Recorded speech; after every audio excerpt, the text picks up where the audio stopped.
yang akan melepaskan semua perbedaan, bergabung bersatu padu menjadi negara yang besar, saling tolong menolong, saling gotong royong, tidak peduli lagi dengan partai mana, dari mana, golongan apa, dan seterusnya. Namun, saran saya, lebih baik sedia payung sebelum hujan. Lebih baik melaksanakan persiapan lumbung-lumbung dan dilakukan dengan gotong royong antar warga dengan semangat Pancasila, sebagaimana para pendahulu kita telah mengajarkan untuk itu. Yang kaya membantu menyumbang uang untuk pembelian pupuk, bibit tanaman, dan lainnya. Orang yang memiliki banyak tanah, tuan tanah bisa meminjamkan tanahnya untuk dikelola kepada masyarakat yang tidak memiliki tanah untuk kemudian ditanami. Sedangkan pemerintah membantu penyediaan lahan tidur untuk rakyat dan mengawasi pergerakan dan persiapan lumbung tersebut di setiap desa.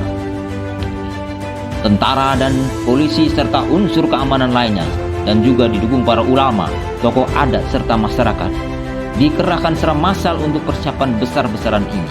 Negara tidak perlu menggelontor uang triliunan rupiah untuk ini, karena semua persiapan lumbung berasal dari rakyat.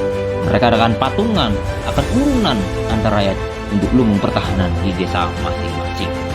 Di setiap rumah juga harus disediakan lumbung pangan, air, dan lainnya, sehingga pada saat corona terus menghajar dan memporak-porandakan ekonomi, maka rakyat sudah siap makan tiap harinya karena bahan pangan sudah ada di rumah masing-masing. Bahan pangan dikeringkan dan diawetkan seperti zaman Nabi Yusuf alaihi wassalam waktu menghadapi krisis kemarau yang 7 tahun. Kita lihat bagaimana sejarah yang ditulis dalam kitab Al-Quran dan Injil menyebutkan bahwa Yusuf sebagai panglima perang dan bendahara Mesir mampu memberikan makanan gratis untuk rakyatnya selama 7 tahun berturut-turut tanpa mengurangi uang negara 1% rupiah atau 1 rupiah pun. Dan semua negara dari berbagai penjuru dunia datang ke Mesir untuk meminta bantuan pangan karena tidak ada yang dapat menanam tanaman pada saat paceklik selama 7 tahun tersebut. Dan hal ini sebentar lagi dan bisa terjadi di depan mata kita. Dan sebentar lagi dunia akan mengalami kekacauan jika kita tidak mempersiapkan lumbung tersebut. Untuk itu marilah kita bersatu, mengenyampingkan perbedaan agama, suku, dan kita percayakan kepada para pemuda penerus bangsa. Dan para pemuda yang saya maksud bukan hanya yang berumur di bawah 40 tahun. Pemuda juga bisa berumur di atas 40 tahun. Karena walaupun sudah senior, tapi mereka masih memiliki semangat luar biasa seperti anak muda. Usia 50, 60, 70, 80. Selama masih mempunyai semangat coang yang tinggi terhadap bangsa Indonesia, mereka bisa dikatakan sebagai pemuda untuk Indonesia. Selama tujuannya adalah bukan untuk kepentingan pribadi dan golongannya, namun untuk membangun Indonesia mengatasi krisis ekonomi, pangan, dan lainnya akibat corona dan akibat bencana alam lainnya atau force majeure. Selamat berjuang wahai para pemuda. Semoga pemerintah di saat Bapak Jokowi ini yang bijaksana dan pemerintah yang akan datang yang bijaksana juga hingga ribuan tahun yang akan datang bisa mendengar ide ini dan bergaung dari waktu ke waktu seperti Bung Karno mengatakan dalam bukunya Penyambung Lidah Rakyat karya Cindy Adams. It's rain menglegar seluruh dari Asia Afrika mendengar kabar di Indonesia bagaimana ide Bung Karno dalam membangkitkan Indonesia di berbagai negara merdeka dan menjadikan Indonesia menjadi pusat pergerakan pada saat itu dengan harinya konferensi Asia Afrika. Dan diharapkan dengan ide yang saat ini, lumbung pangan di saat kondisi yang berbahaya ini dapat mempraktekkan di waktu pemerintahan Bapak Jokowi ataupun pemerintahan selanjutnya demi rakyat kecil dan demi rakyat semuanya. Kami di sini juga telah mencoba mempraktikkan dan mengadakan riset dan mendirikan gerakan yang kita sebut dengan Gerakan Solusi Pangan Indonesia atau GSPI. Dan kita berada di bawah naungan dari sebuah badan hukum SDM unggul yang telah mendapatkan izin dari Kemenkumham pada tahun 2019. Dan di GSPI kami berusaha membangun lumbung di tiap-tiap desa.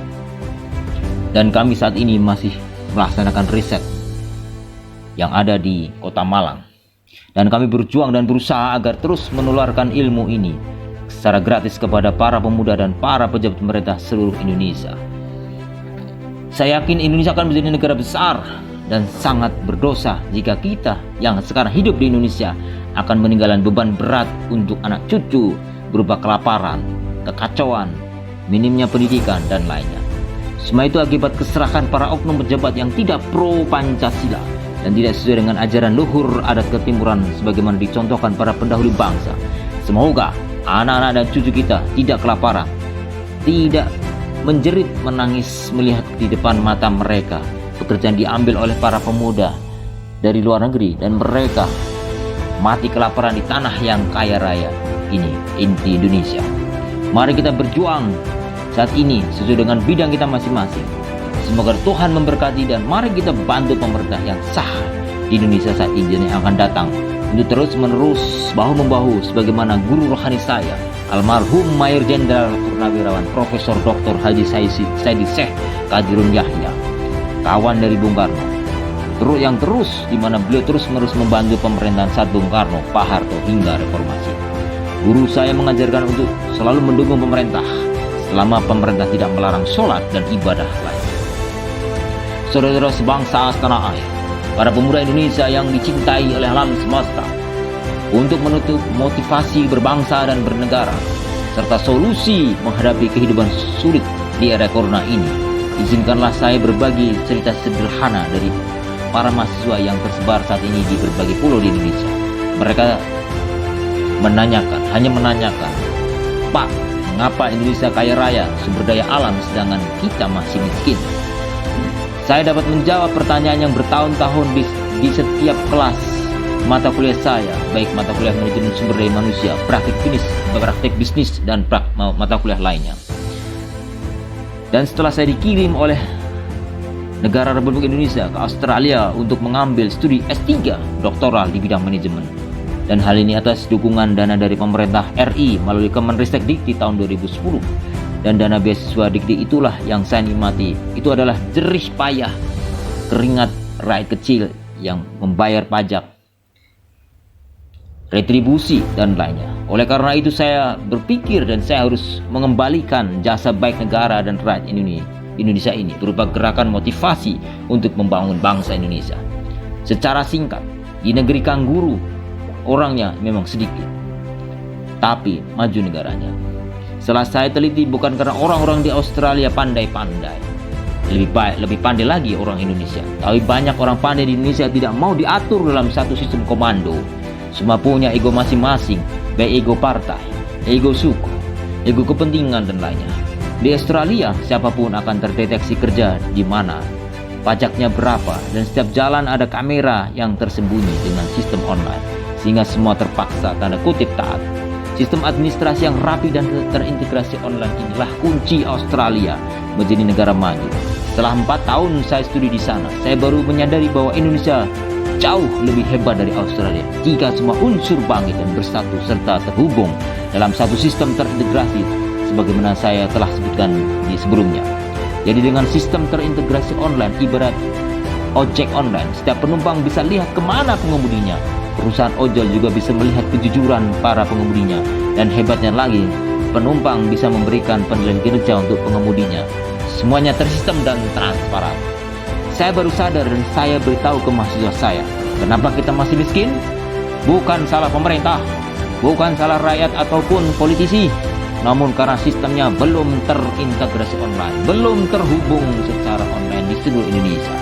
Itu jawaban kepada mahasiswa, dan saya membuktikan waktu saya ke negara lain selain di Australia, misalnya di Singapura juga seperti itu. Padahal di Singapura sumber daya alamnya sangat terbatas, lebih banyak di Indonesia.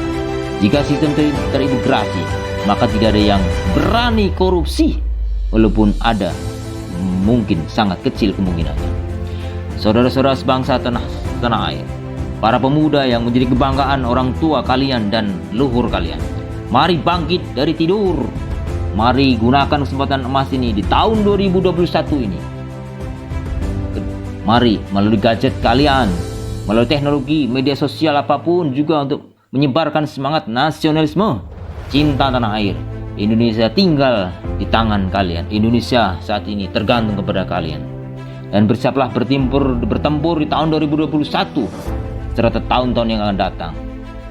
Akibat dari dampak corona yang semakin parah terutama ekonomi, mari kita bangkit bersama, bersatu padu bersama pemerintah, membantu tanah yang kita injak dan kita dilahirkan di bumi Nusantara ini dengan cara semangat belajar, saling toleran, mengasah ilmu pengetahuan, dan jangan lupa membangun lumbung pangan di daerah kalian masing-masing sebelum semuanya terlambat.